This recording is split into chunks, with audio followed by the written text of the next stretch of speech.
and I will go to sharing the screen. There we go.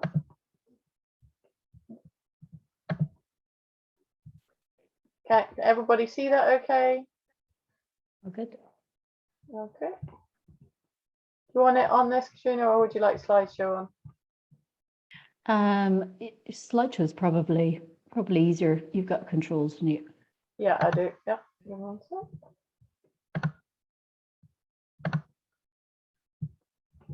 So you should be able to see that. So I'm Helen Davis. I'll say a bit more about me towards the end, but I do stuff relating to neurodivergent people because I am one and I like helping others who are as well. And I will let Katrina kick off. Sure.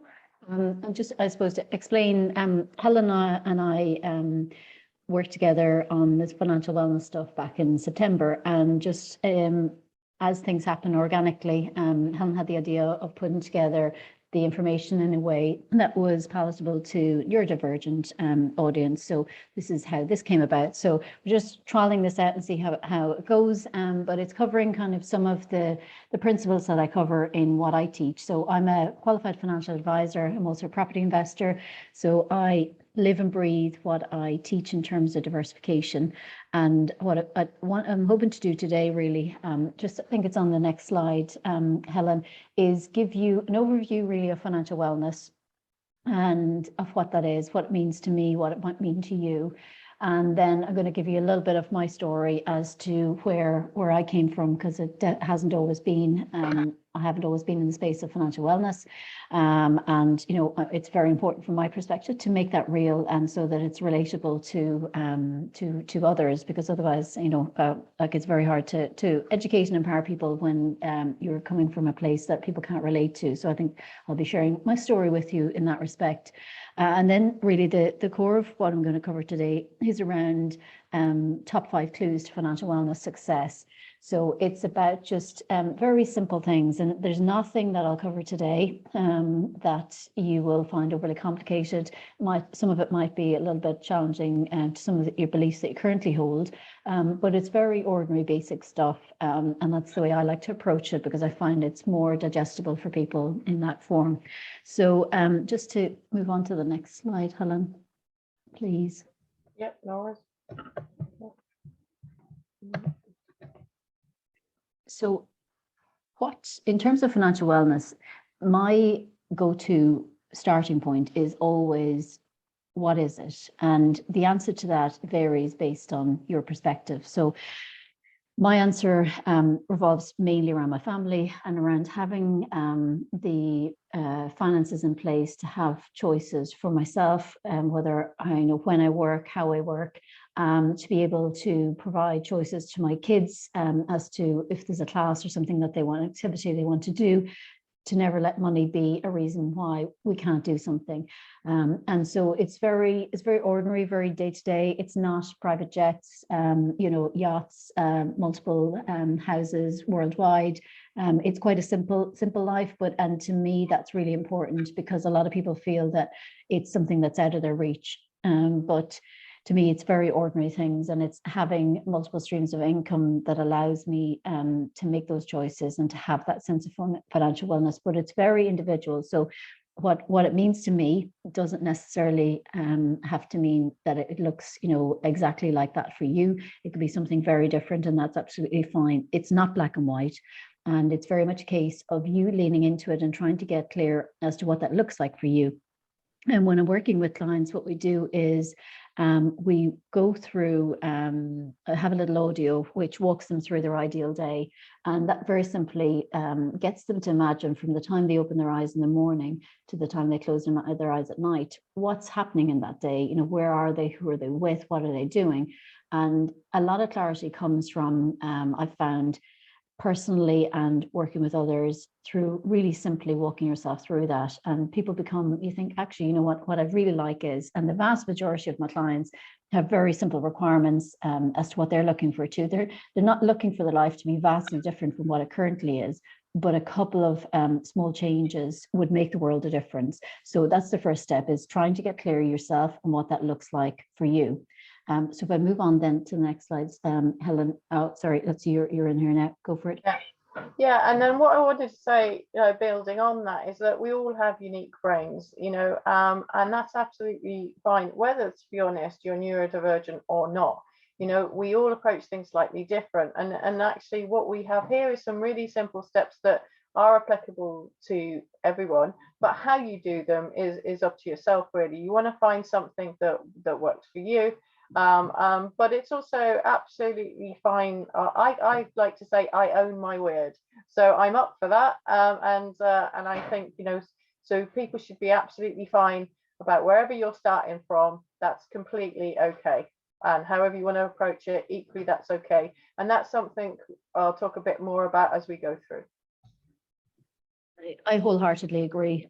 It really is. It's very individual, and I think this, we're programmed a lot that our lives need to go a particular way and need to have a particular structure. And to me, that always ends in disaster. If you're following somebody else's structure, it needs to come from you. So can't agree enough on that. So in terms of my story, nutshell version, I started on this journey back in 2015 when we lived in this beautiful house in the countryside in Ireland.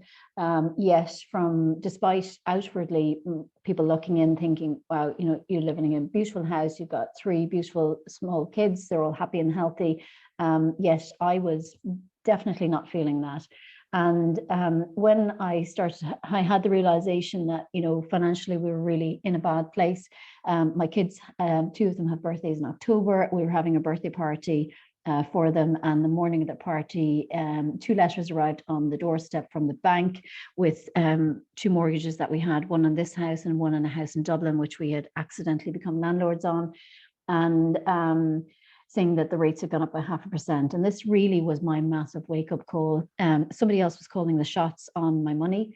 And the ECB had not increased the rate, which I found really frightening, because then I would have expected it coming. But it was purely a move by the bank to recoup some losses that they had incurred, in the crash of 08-09. So it was really frightening. And that was my wake-up call to, okay, we can just about absorb this increase, but if anything else goes wrong, or we're pushed on any other front, we're really in trouble. So for me, it was like, okay, right. Well, at that point, all I saw was darkness, stress, overwhelm, panic. My money stuff just struck fear into me. And I thought there has to be a better way. I came from a family where money was generally very tight. And I didn't have a healthy model of what financial wellness looked like. Lots of limiting beliefs around that, and that's a whole other kettle of fish. But so I had to create that for myself. So where did I start? I started with a book, and the book that I read was by my mentor, Ann Wilson, and it was called The Wealth Chef, and that's on Amazon and in most bookstores. So I can't recommend that book highly enough. It's very light reading as financial stuff goes. It's done with an analogy of a kitchen, and it's really nicely approached. And it's a book I still have. She's still my mentor, and I work through it on a regular basis, doing the different checks. So definitely seek that one out if it tickles your fancy. So the book started me on a journey. I started to learn, despite the fact that I came from a banking background, I had a commerce degree. I'd worked in the bank for over 10 years. I knew about all these products. I knew about lots of stuff. So numbers weren't foreign to me. Yet the information that she was sharing in the book was totally mind-blowing. I was like, why have I not been taught this? Why did I not learn this in school or university or nowhere? So slowly things began to unravel for me, and a whole new world opened up. And from that place of having, really feeling financial desperation, over a very short period of time, we actually moved country from Ireland to the Isle of Man, and that was part of this journey because it meant lower tax immediately, and it meant we were bringing home more of my husband's income. So that was a big one. And what else happened from there? We moved as well from, when I was in that place, which to everybody looking in, it all looked fine and dandy. I didn't feel the financial wellness, but yet the one thing that kind of tipped me over, and I'll talk more about it as we go, is a practice of gratitude. So I became aware that I was looking at everything through financial desperation glasses. That's all I saw. But when I tipped my head slightly to a different angle, I saw things differently. I saw what other people saw, and I started to see all the things that I had to be grateful for. And that was a foundational step in me transitioning out of financial desperation. And even though nothing else changed internally or externally rather, internally in me, my perspective changed. And so everything externally looked totally different, even though money didn't change. We were still in the exact same circumstances. But having that practice in my life is something that I do on a nighttime going to bed. I run through all the things I'm grateful for in my head, not every night, but vast majority of nights during the week. And it makes the world a difference. And I still, and it's a very human thing to do, I think, is that you're not always in financial wellness, and I'm still not always in it. I have definitely spaces, having moved into self-employment recently as well. That's a whole other ball game. So trying to make sure that you're in that space. Gratitude is a key piece in that. It's free. It's something that takes very little time, very little energy, and incorporating it as a really good habit, like brushing your teeth or any other good habits that you have in your life, is really important. And I can't emphasize enough the strength of doing something as simple as that. So everything started from there, and understanding I was in a painful position, I needed to do something, and so things changed from there. Over a period of maybe probably about 18 months, up to kind of 3-4 years, we got habits installed very quickly. I started putting away €20 a month, and that over time switched up to about 50% of our income.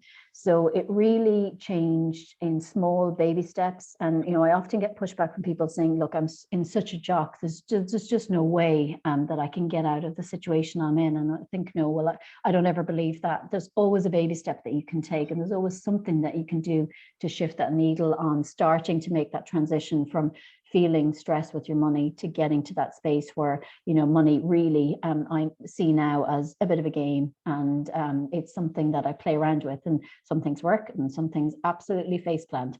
But I keep trying different things, and that's still my experience now. And I've had as recently as last week something that I really thought was all good to go, and then doesn't work, and that's fine. And that brings you back to the whole idea of diversification, which we'll talk about later.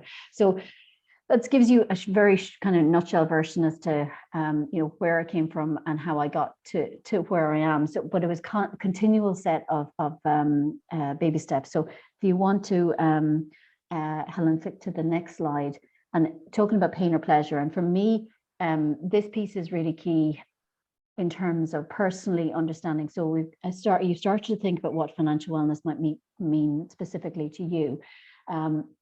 But equally is important, and I mentioned for me, it was me getting those 2 letters. That was an absolute wake-up call of pain, intense pain, and not wanting that pain to continue. So it was about finding a way as to how I could overcome that, how I could get past it. And for some people, they're more motivated by pleasure. So they will be more motivated by the idea of becoming wealthy, by having all the things that they desire, by getting that financial wellness picture up and running and in their life ASAP. And it's really important for you to decipher which one of those you think is more motivating for you. From my experience, vast majority of people are more motivated by pain than pleasure, but that's, there are some people who are more motivated by pleasure, and there's no right or wrong on it. It's just, the point is to identify which one motivates you more. And for me, I tend to play it safe and cover both bases, and I would lean into both. So I get a really good idea of, if I do nothing from here, where would I be in 5 years? How will that impact my loved ones? And I do the same in terms of pleasure. If I install the habits that I need to install, do the things I need to do, where will I be in 5 years, and how will that impact myself, my loved ones? So that looks at it from both angles, and it allows you to make sure that you're covering both bases and you're ensuring that you are motivated on whichever one really works specifically for you. So Helen, you want to cover the next slide? Yeah, so what I wanted to talking about was using what works for you as well. Obviously, motivation is important for all of us, and we talked a bit there about the pleasure and pain. And I know depending on which type, so I've got ADHD, for example, and if you tell me I have to do something, pretty much I go the other way. I have no idea why. It's really annoying and it doesn't help me in my work, but I do, and that's the reality. So, so you need to find like something that will motivate you. Now, if I feel that it's going to make a difference to someone because that's my motivation, then I will go towards it and I will use my high focus to make it happen no matter what. So sometimes when you look at your motivation, you might also want to think, is it something, if you can't think it's for you, sometimes thinking about it's for your kids or for the thing that you want to achieve, that can also something that you can use as something to make it an attractive offer enough to keep you motivated. So looking at your why. And the other thing to say is, like we already talked about, we're all different, but also we'll have different whys, we'll have different approaches that work for us, and that's okay. Don't keep thinking you have to do it exactly the same way as everybody else or for exactly the same reason. So it's a very personal journey. So I just wanted to, reiterate that. Yeah, absolutely, 100% agree. So what we're going to cover today is the top 5 clues to financial wellness success. And the first one then on the next slide, Helen, please, is creating a healthy relationship with your money.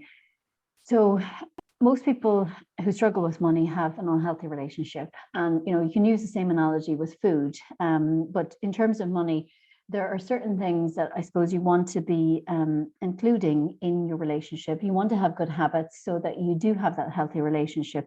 And it is really important. And to, some people kind of push back and say, really, like, is that really going to, improve my financial wellness? And I think absolutely 100%, because if you, I described, it's on the next slide, Helen, around gratitude. And I see people on a regular basis, including myself, when I was in this space of having so much in their lives, but not really understanding how lucky they are. And I think for me, a big wake up with COVID was seeing some of the things that I really valued, being removed, like connection with people, and being able to freely go wherever you wanted, when you wanted, things like that.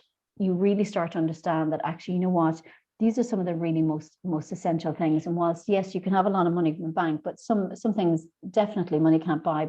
And when you have that practice of gratitude in your life, it's a key piece to ensuring that you do have a healthy relationship with your money. So that's one very simple thing. The next one on the slide around relationship with money is understanding the flow. So to me, I explain it very simply. Money comes and it goes.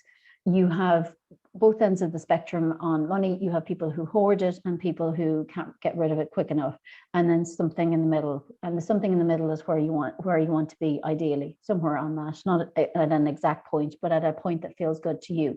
It feels good that there's a nice flow of money coming into your life, and it feels good that you're able to pay out what you want to pay on the things that are important to you.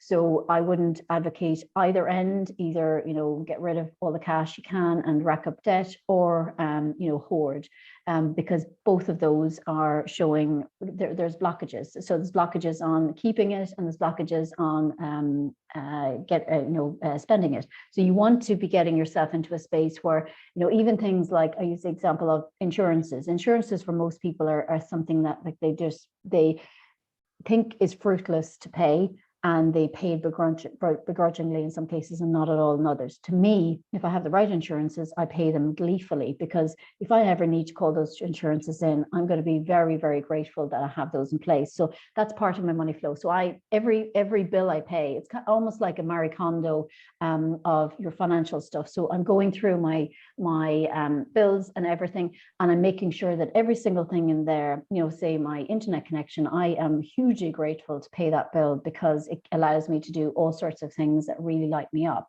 And thinking of your money in a different way, and the flow is really, really important. And just on the next slide, Helen, we use the analogy often around friendship. And if you think of, a friend who maybe you've arranged to meet, they don't show up, or they show up quite late, or you message, they don't reply, or it takes ages for them to reply.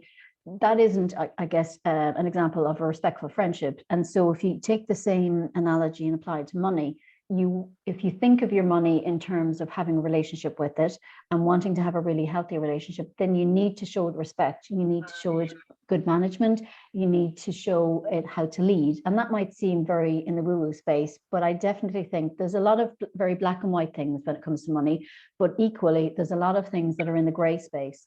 And I have found both to be important. One doesn't trump the other. I think both have a place. And that is one of them, is making sure that you have that really healthy relationship. And tracking, as I mentioned on the next slide, Helen, is a very physical, tangible way of showing respect for your money. So 3-4 times a month, I sit down, I have a little plastic bag where I put my receipts. They go in a very particular drawer. And I will sit down and go through my account and capture everything on an Excel spreadsheet, which is the way I like to capture it. But you can use an app, you can use pen and paper, it doesn't matter, whatever works for you. And that to me is a very simple habit to incorporate. And I can see on a regular basis what's coming in, what's going out. I did it as recently as last night and realized that our fuel for the month had gone through the roof, not through lack of management, but more for a case of the kids now have significant more classes. We have a higher requirement, so I needed to increase that. So you're always watching it, not from a penny pinching point of view, but from an awareness point of view. And that is one really tangible way of increasing your relationship with your money, and gratitude, I would say, is the other one. So that's the first one. Helen, over to you. Yeah, so and also, like you're saying, it needs to be an approach that works for you. You know, as we said, some people use spreadsheets. I'm dyslexic as well, so I like colored things. So I have colored files, for example, that I keep different receipts in. You can also use different colored tabs on, you know, on something physical if you want to put it into a folder, or you can just write it down. So you need to find something that works for you, that you also can lay your hands on, and it doesn't feel like it's mission impossible. So spreadsheets are your thing, great. If you want to spruce it up and use different colors for different bits of the spreadsheet, that can help. Or if that's not your thing, then also you can use, it can be a manual system. So find whatever works for you. Also, there's plenty of programs now where you can actually speak and it'll update things.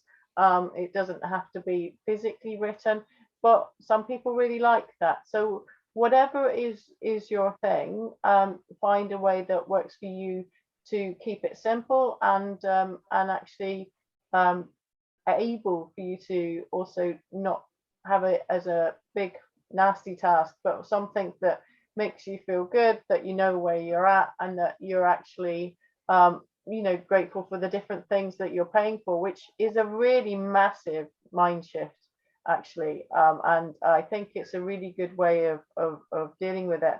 I know, and I'm quite happy to share that my relationship with money was, I was a bit of a tart with it. I got to admit, it kind of went everywhere. I didn't really respect it. I didn't really appreciate that there was a finite amount, and I definitely completely forgot to pay bills quite regularly. So there are different things that I didn't do routinely. And that really was a wake-up call for me to realize, well, no wonder why sometimes things feel a bit tight, because 1 minute I'm hot and 1 minute I'm cold and the thing. So it is really important, your approach to the financial relationship that you have. Cool. Thank you, Helen. So clue number 2 then is around pushing through when challenges arise. And Helen's just given a really simple example of how to do that. So, you know, you become aware that there's something off, and you can leave it there, or you can actually go, okay, right, well, unless I do something about that, then nothing's going to change. And so, you know, she took action then about the awareness that she had, and put a better habit in place that served her better, and in a way that worked for her, which is exactly what you want to do. But it really all comes down to, you know, people think often with money that they need to be like, you know, super duper like actuaries, or really good with spreadsheets, or, you know, have really strong numerical ability. And the amount of times I've heard clients say, I thought I was rubbish with numbers, but I really understand this. And you don't need to be any of those things. You need to really, I think the most important thing in wanting to sort this out is actually that desire, that you have an awareness that things are not exactly how you want. And you have that desire and motivation to actually sort it out. And that does, right, puts such a fire in your belly. I found that I dip into it regularly, that pain that I felt at that time, and vowing never ever to want to be in that position again. And that's really powerful, and that really helps push you through. So if you want to flick to the next slide, Helen, it definitely, it does come largely down to your mindset and how you approach things. Because yes, there are probably a handful of things that you haven't come across before, maybe some platforms, maybe some products, maybe some different way of thinking about things. But the vast majority of things that will trip you up are of a mindset nature. And when you start becoming aware of the language you use around money, and when I hear people continue to say, I can't afford that, and it was something I regularly said, and I would say to my kids, and then I was made aware of the disempowering nature of using a phrase like that. So you're giving your power away. Whereas if you say, change that up to, well, we don't have money right now to do that, but what we could do to create the money to get whatever it is what could you do? And I have that conversation regularly with my kids. So instead of constantly saying yes to them, I will say to them, okay, well, what's your plan of action to get that? And they will run through the options, how close it is to pocket money, depending on the price of what they're looking for. They will think about how close it is to their birthday or Christmas or some other occasion where they know they're going to get some money. And it becomes a way of thinking. So your mindset really, and how you ask questions, how you ask yourself, what kind of questions you ask yourself, empowering or disempowering, is really, really important. So if you want to click on to the next one, another key factor in this is really your upbringing. And your upbringing obviously is something that is really deeply programmed into you, and it's not a quick fix. And it's something I've struggled with for a long time, and there's definitely layers to it. But if you are in the position, if you have that really strong fire of, you just know that this needs to be sorted out, then you will do whatever you need to do, and you will, with the awareness that you have some limiting beliefs around money that you've picked up from maybe your primary caregivers or whatever in your early years, but they are not fixed. You can change those. You can still continue to make progress and continue to make those baby steps, because time and time again, I hear people use the excuse of their upbringing to write off why they can't possibly do that. But equally, how many times have we heard stories from rags to riches where people use that motivation to actually springboard themselves to a very different future? So it's really the power's in your hands as to which way you're going to flick it. So the next one, Helen, then, this is a massive misconception that people think and have in their heads around money, is that they have, when if you're self-employed, when you reach that income level, or if you're employed, when you start to earn more, when you get that bonus, when whatever comes back, then you're going to sort it, and it's constantly put at a point in the future. And the reality and the sad thing about that is that constantly pushing the problem into the future, all that means is that you are lessening the amount of time that you have to fix it. And when you reduce the amount of time that you have to fix it, then you really are putting more pressure on yourself as to the bigger the problem you've created. So today is the best time to start. Yesterday would have been great, that's gone. So today, we're here and now, and you're here listening to this. So that's a step in the right direction. So it's something to get out of your head that you can wait until the cows come home for A, B, or C to happen. But the reality is that there isn't a single person that cannot make a change right now, today, regardless of your circumstances, regardless of your age, any of your individual situation. There's always a handful of things that you can do. And when you start to shift the needle on it, that ripples out. and things start to change on a bigger level. And that I've experienced personally.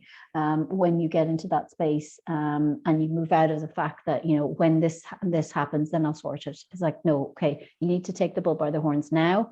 And in time, those things may land. And if and when they do, you will be in a better position to make better use of the extra money that comes your way, because you'll have much better habits in place. So don't put it off until another time. Deal with it here and now, and whatever that means for you. So the next one, Helen, in terms of mindset then as well, instead, like I kind of, with the explanation of my kids in terms of affording it, you're always looking at what the solution is. You know, that doesn't take away from the fact that you have, you should moan and groan to your heart's content to get it out and to vent it, but don't get stuck in that space. Try and move yourself out when you kind of feel like you've done your vent and you got it off your chest in whatever way works for you. And then you start to think about, okay, right, so it is what it is. Now what? How can I shift this? How can I improve this? How can I help myself increase my financial wellness? What's the one thing I could do today? So you're constantly looking at the solutions and asking yourself empowering questions which help you move on and get that better level of financial wellness. So I think, Helen, that's clue number 2. So it's over to you. Yeah, and also you don't actually have to do it by yourself. So we've talked about finding a way that works for you, but also you can have different support strategies depending on what you work. So one of the things that sounds a bit bizarre, so I hate tidying with a passion. There's something that I do is called a body double, and I don't kill anyone. What I actually do is I have either somebody in the room with me, or these days it can also be on Zoom, sometimes works, so that I don't feel alone in it. I don't even normally ask them to help me specifically with that task, but then I don't feel so alone in that. And then I also found that, like, it's almost like a fear thing. So if you've built some fear up about finances and you're feeling overwhelmed, that kind of can get you into a state of where you pause and you freeze. So to get you out of that, you don't have to do it by yourself. If you've got a good friend who could sit next to you while you work it out, or you can talk to them about it, or they can just be there with you, you'll be surprised what difference that can be. So that's one of the strategies. But have a look at other strategies that help get you unstuck. Because like we were saying before, it's important not to get, you know, stuck in that mindset. You know, you can have financial worries and absolutely, you know, talk to your friends and think about that. But when it becomes, it doesn't serve you to change your action, and it just is another thing that you beat yourself up about, that's like serving nobody. So on top of that, as I say, if you find it easier to get help to do that, then do that, as well as actually being confident and happy to actually do it your own way as well. So look at what support strategies are that you need. So the next module, she'll come back in a minute, I'm sure. So the next module is number 3. And that's when you take 100% responsibility for your financial wellness. Now, I shared before, you know, I admit it, I was a bit of a tart with my money. So, you know, I wasn't really taking responsibility, but it was me in charge of my money, okay? And it's such a different mind shift when you do. You think, oh, yeah, maybe I shouldn't have gone for that extra night out. I mean, the thing is, ADHD people particularly, but I'm sure I'm not alone, like a good time. We don't naturally produce enough dopamine. So I can tell you, I'm at quite a lot of parties or different things that I think, oh yeah, let's do that. So I have no problem with doing that. What I have a problem with is impulse control, and I'll talk about a little bit more of that in a second. But it's actually about you realizing it kind of does start and stop with you. Over to you. Thank you. My pooch decided she wanted to go out again for the 3rd time. Anyway, so yes, 100% responsibility, and that really is, it's very empowering position to be in. And to me, all this stuff is about empowerment, and it's about allowing yourself to, sorry, I have to move the PC. It's about allowing yourself the space and what you need to do to do what you need to do to create the financial wellness that you want. So you can, you know, we can blame the fact that our employer doesn't pay us enough, or we don't earn enough because there's too much competition and all sorts of reasons. Or we can go, you know what, all of those things are true, but what am I going to do to take control of this, to empower myself and decide as to how I'm going to get my ducks in a row to get that level of financial wellness. And it is, I suppose, there is overlap in the mindset piece, but it's very firmly around responsibility and you taking charge of how you want things to look and what you're going to do then to make that a reality. And moving on to the next slide, then, being here and I suppose having the awareness that it's not, your money stuff is not exactly how you want. Attending something like this or getting a book or listening to a podcast, just on the next slide, we skipped one, I think, is around educating yourself. So none of this is taught in school. It absolutely should be, and that's a whole other kettle of fish. But you, again, taking the responsibility piece, you in this day and age it's very easy for us to educate ourselves. There is so much material online for free. There's some amazing podcasts. There's a lot of great books. There's lots of webinars like this that you can listen into, and you can really start to get your head around what options might work for you.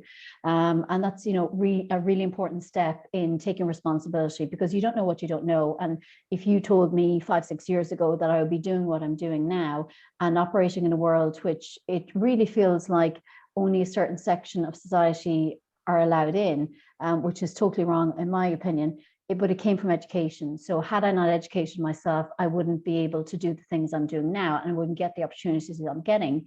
But that came through education, and it came from me accepting responsibility that I was in the driving seat with this one, and I needed to, I needed to do what I needed to do to get where I wanted to be. So just moving on to the next slide, I think you kind of referred to this, Helen. When we understand the difference between a need versus a want, that's a big piece that's very definitely 100% in our responsibility sphere. And I suppose running through, say, your bank account and a selection of transactions, seeing, okay, well, was that a need? Was it food? Was it for lighting? Was it for something really essential versus something that, you probably didn't really need? But you wanted it. And there's nothing wrong with, satisfying your wants. We work hard. You want to reward yourself, absolutely. But when you're constantly, feeding the wants, and that the feeding the wants is robbing you of your future and of the things that you want to do, then there's a problem in my eyes. And it's about, okay, well, how can you address that in a way that you don't feel like Scrooge? You're still getting to enjoy your life on a day-to-day basis, but that you have a better balance between those and you have an awareness. And when you go back to clue number 1 and around that very simple habit of tracking, that awareness around what's needs versus wants really becomes quite apparent. And I had a bit of a rude awakening when I started that practice on my stuff. And I removed a lot of things from my account because they really were things that, subscriptions and all sorts that I had that I wasn't getting huge value out of. And, like I mentioned, doing the Marie Kondo on your account and going through each one. And when you start to track that on a regular basis, you start to see stuff that's right in front of your face all along, but that you didn't pay any attention to. And those things add up. They add up over a year and over years, depending on what level you're paying at. And, then you're in a position of putting that money into all sorts of other things that can do way more, better return and really get you that level of financial wellness that you're after. So just moving on to the next slide, Helen. Social media, I think, has a lot to answer for on this, in terms of, providing us snapshots of other people's lives. But that's what they are. They're just a snapshot. We don't see the drama or trauma or chaos that's ensued because maybe whatever is shown in their snapshot has resulted in them maybe getting into severe debt and the stress that brings. So to understand that we all see those pictures for friends or family and maybe influencers about all the amazing, exciting things that they're doing. But that is just a glimpse, and that doesn't show the picture. And I've lost count of the amount of times where I've come across people who seem to have it all on the outside, and then it all comes crashing down and it's built on credit largely. So appearances most definitely are deceiving, and they're definitely deceiving in terms of social media. So just to have an awareness of that, because we can often, our wants can be influenced by what we see in social media, and that's not always a true reflection of the whole reality. So just to bear that in mind. Just the next one, then Helen, please. And we talked about this a little bit earlier, and this is something, you know, I've had heated conversations with people about, but I'm still very firmly in the space of 100% responsibility. When, you know, you get to pension stage, will your pension be there? Who knows? With the state of the economy across the world right now, who knows? And I don't like, you know, the bank pulling that 0.5% increase for no reason at all. You know, then we don't know. We have no idea whether it's going to be there. So my take on it is, if you're in the driving seat and you don't count those figures into your calculations, then you've nothing to lose. If it's there, it's a benefit, it's an addition. But if it's not, you're not going to, you know, be destitute. And we had a really stark experience in March 2020 when COVID hit first. My husband is an airline pilot, and we lost our income overnight. In the Isle of Man, we had no furlough. It was like a very basic payment of 200 quid a week. And that's all we had coming in for 8 months for a family of 5. Now, had we not got really robust financial wellness structure in place with emergency savings, etc., we wouldn't have been able to pay our mortgage. We wouldn't have been able to feed our kids and pay our bills. And that for me was a rude awakening. We tried on various fronts to get support on benefits, because with very little coming in, we definitely were in the category of needing help. There was no help forthcoming. And that for me was, once I got over my outrage, then it was a case of moving on. Okay, well, what can I do? So then I went on diversification of income on steroids for the last 18 months, because I vowed never again would I be in that position. And it just reinforced that lesson to me, whether it's the benefit system that you're in or your pension down the line. I wouldn't rely on either, to be honest. And if you're in the benefit system currently, that's fine. You know, we all need benefits at various times in our life, but if you can make a plan to extricate yourself in time on a timeline that works for you, then that's a good thing to do. I see friends who are on benefits, and their lives become, you know, very torturous in the respect of constantly have to prove themselves that they still need the benefits.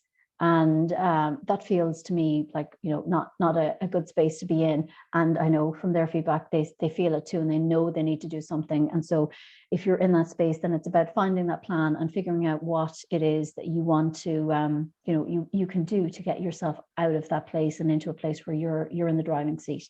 So just the last slide from me on this, Helen, is around eventualities. So you take responsibility for the fact that things outside of our control happen, and some, you know, very extreme things happen, you know, and you need to have provision for those.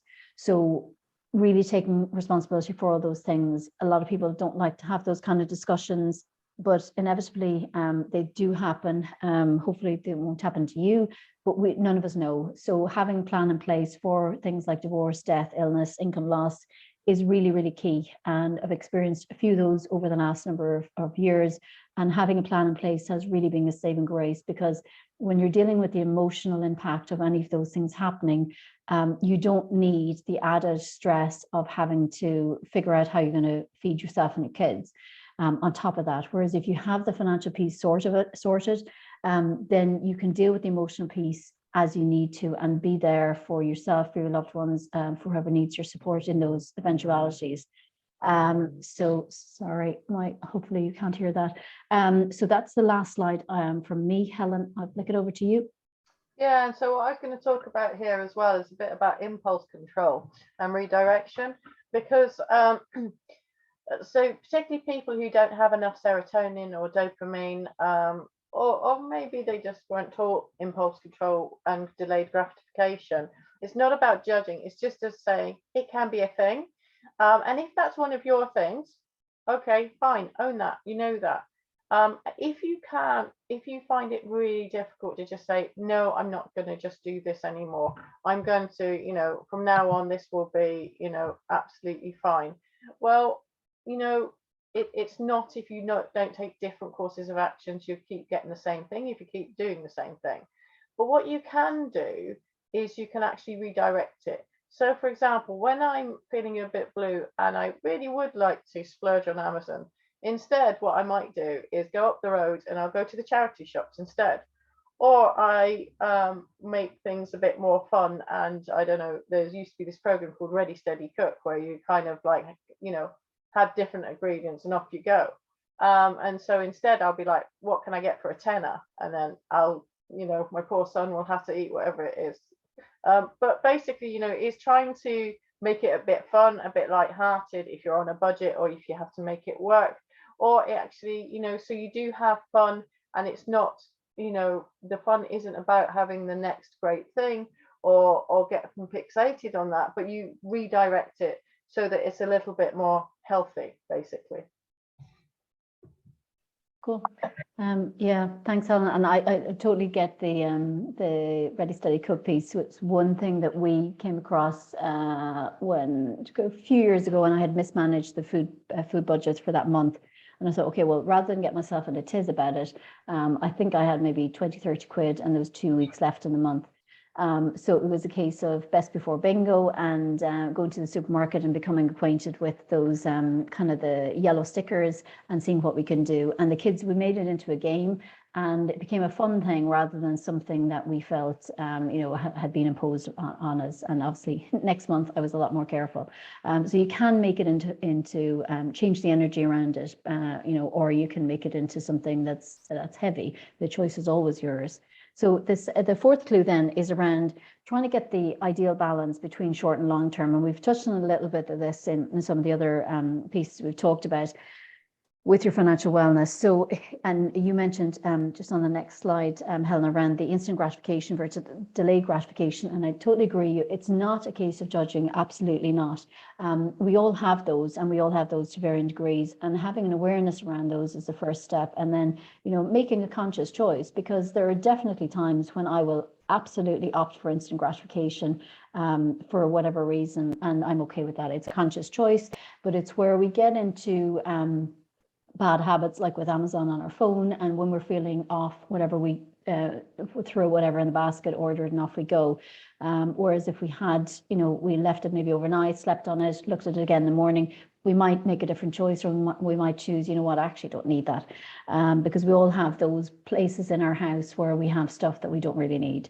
And we end up clearing out to the charity shops. So it's not a judgment thing, it's about just an awareness. And again, the tracking and clue number one comes back to that, and that will give you a better level of awareness when you're doing those kind of things, and see what was instant gratification, and start to become aware that, well, you know, the more delayed gratification you do, it's not a case of being a Scrooge on it, it's a case of a conscious choice. And if I want to go on that holiday, or if I want to be able to provide something for my children, or have a particular experience, or put more money into my pension, then I'll have to make different choices on the instant gratification options that you've used before. So it's really simply approaching it like that. So just the next slide then really is about having a plan. So when you look at it all and you listen to this information from today, you want to, you can get into overwhelm and think, okay, well, you know, my situation right now is so far removed from any of what's discussed. Okay, and that's okay. Understanding where you are, and maybe just picking out 2 or 3 things that resonate strongest with you and applying those. None of this has changed overnight. You know, none of us have a magic wand. It's all baby steps and trying to pick those things out. So just from today, you know, by the time you get to the end of the call, I'd urge you to maybe jot down those few things that really struck a chord with you, that you think, yeah, that's something I could do. I really feel like that would work for me, because it's the things that you resonate strongest with are often the best ones for you. They resonate with you for a reason. So explore them and see what you can do, you know, so that you have a little plan, and might be for the next 2 or 3 steps, but it's still a plan. And I love that expression. I think it's Martin Luther King, about you don't need to see the whole staircase to take the next step. And that's very true when it comes to financial wellness. You don't need like a 5-year plan with this stuff. Sure, if you have one, great, I'm sure that's going to help. But you can also start by continuing to take baby steps. And that's really, really powerful. So the next slide, we covered this already, I think, in a previous slide, just around the misconception that more income means more wealth. It doesn't. I've been in that place where we had 2 really, really good salaries coming in, yet our financial wellness level was far superior with just 1 income. Now, why is that? Logically, you think that makes absolutely no sense. But the reality is the awareness, the knowledge, the education I had when we just had 1 income was far superior to when we had 2 incomes. And you think the opposite will be true, but it's not. It's about what you do with the money, not how much you earn. And that was a big, big, big lesson to me. So the last slide for me in this one is that your long-term focus can be affected by small changes. And like I said, the staircase, you're talking about the next step. So from today, what are the things that jumped out with you? And that's simply it. That's what I do on a regular basis when I'm sitting down to take my next steps. It's like, okay, well, what needs to be done next? And I'll write down the 2 or 3 things that need to be done, and I will get them done, and then I'll move on to the next. And that's what it is. You're constantly moving forwards. Yes, there's some shuffling backwards at times when different things happen, but you're continuing to nudge that forward. So over to you, Helen, then. Yeah, and also, like we said, different pathways. It's even a small step. When you go across a field, if you start going slightly in a different direction, we will actually end up in the different corner of the field. And that's the same for our neural pathways, how we think and how we get used to things. So it's about also creating new pathways and new paths to where we want to go. And also it can be about how we remember to do this. Now, sometimes people with neurodivergent issues particularly have memory issues. So are there reminders you can put in your phone, for example, or in your diary to help you remind that? Sometimes people like to have an accountability person that they find it helpful, but obviously that needs to be a supportive voice, not a critical voice. So, anything that helps remind you to do it in a way that suits you, but also at a frequency that you need to do as well. So any new habits take a while, normally about up to 6 weeks to create a new habit. If you are someone who struggles with new habits, you can actually kind of do something that we call latching onto another thing. So for example, if you have, you do aerobics once a week, and you think, okay, before I go to aerobics, I'm going to look at my finances and check everything once a week. That actually makes it easier to become a new habit, is if you latch it onto something else. So yeah, so just have a little think about how that works for you as well. The times of the day when you're a bit more alert than others. So for me, I would never dream of looking at my finances in the evening, because I'm no use to anyone at 5 o'clock onwards. It gets worse. But ironically, first thing in the morning, 6 o'clock, boom, bright as a button. That's my body clock. So whatever it is, do account for your body clock, how your brain works as well. And if you need some support, get that support in. Super. That's brilliant. I love that. I totally agree with it. Yeah, making this work for you in whatever way works for you. There is no black and white on this. It's about taking the pieces that you hear and personalizing them to you. These are principles, and you apply them in a way that works for you, and that's the most important thing. So the last clue then, I've just got a few slides on it, is around diversification. And as I shared with you, what hit us in March 2020 was a massive lesson in the fact that we were overly reliant on 1 income. That was a conscious decision we made, giving up my salary so I could be home full time with kids. And that's not a decision I regret, but it's one that, we had the consequences, but because we had the emergency provision in place, we were able to ride it out. But I wouldn't like to experience that again, which is why, from there on out, we had property and stuff, but at that stage, it wasn't able to provide us with an income. It was just kind of washing its own face, and it was kind of for longer term plans, as opposed to able to give us an income when we needed it then. So it's about making sure that, I think in this day and age, and I've heard you repeatedly over the last few weeks, is that another big lesson from COVID, it was that, diversification, so many people in jobs really were stung quite badly, and having another income, whatever it's from, really was hugely important and is becoming more and more important as there's less job stability and we have less control, especially if we are employed. But equally, self-employment has its challenges. So it's about understanding that diversification is really, really important to you. And just on the next slide, Helen, ensuring that you have diversification, good diversification means that you decrease your risk.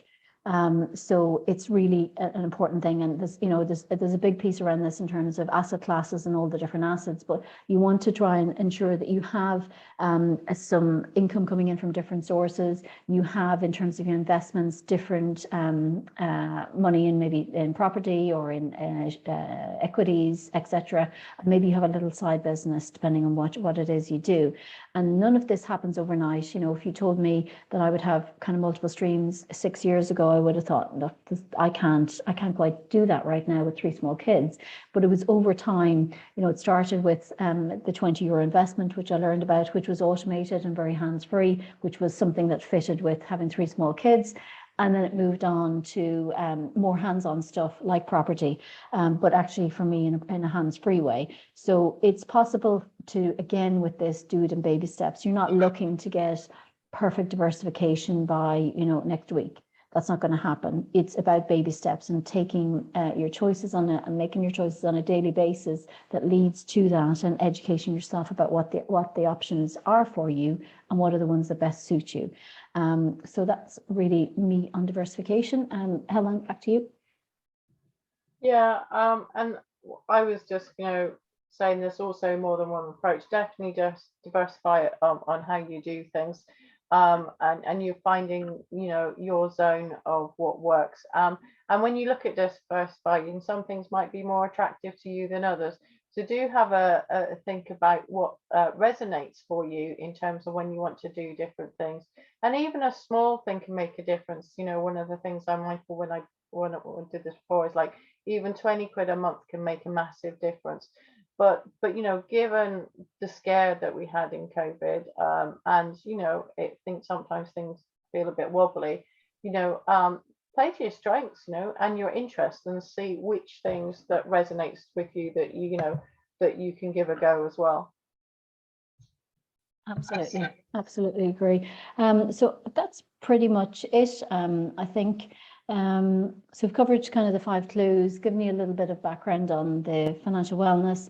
And if there's any questions, the recording will be sent out. So if there's any of it, I do sometimes talk quite quickly. So if there's any of it that you want to listen to again, do listen back.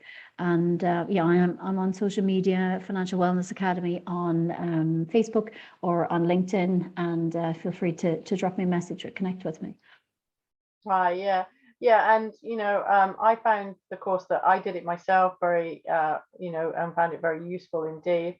And it can make a difference being neurodivergent. I just wanted to share that, like when I started initially, I was like remedial classes for all my primary school.